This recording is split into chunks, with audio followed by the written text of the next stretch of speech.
o sa pagkatao at pagkabansa ng bawat mamamayan. Ito ang nasyonalismo, kasarinlan, at pagkabansa.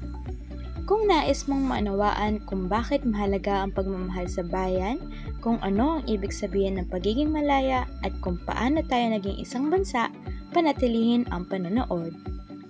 Ano nga ba ang nasyonalismo? Ang nasyonalismo ay ang matinding damdamin ng pagmamahal, pagkakaisa at katapatan ng isang mamamayan sa kanyang bansa. Ito ang nagbibigay lakas sa mga tao upang ipagtanggol ang kanilang kalayaan, magsama-sama para sa pambansang layunin, at buuin ang isang matibay na pagkakakilanlan bilang isang lahi o lipunan. Sa kasaysayan, ang nasyonalismo ang naging mitya ng mga revolusyon, katulad ng himagsikang Pilipino laban sa mga Kastila. Ano naman ang kasarinlan?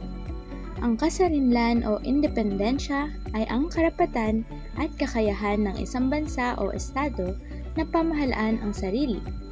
Malaya ito mula sa kontrol ng dayuhan o ibang bansa.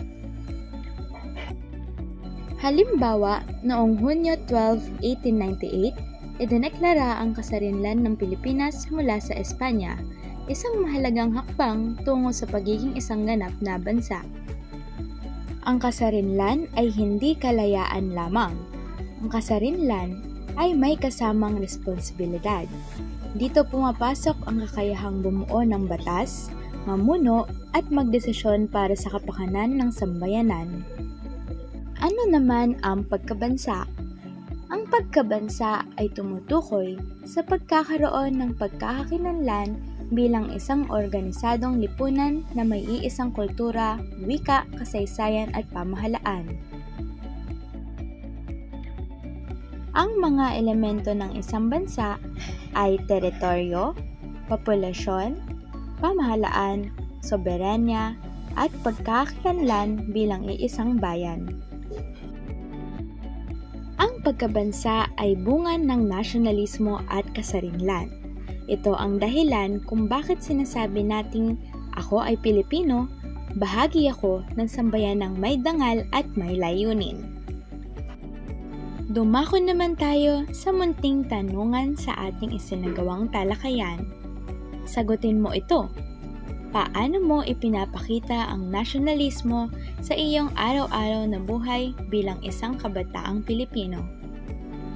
I-comment mo ang iyong sagot o isulat sa iyong Learning Reflection Journal. Ang nasyonalismo, kasarinlan at pagkabansa ay hindi lamang bahagi ng kasaysayan. Ito ay may mga batayang haligi ng ating pagkakakilanlan at pagkilos bilang mamamayang Pilipino. Kung may natutunan ka sa video na ito, huwag kalimutang i-like at i-subscribe at i-hit ang notification bell para lagi kayong updated. Salamat sa panonood ng My Info Basket. Hanggang sa muli mga ka-info!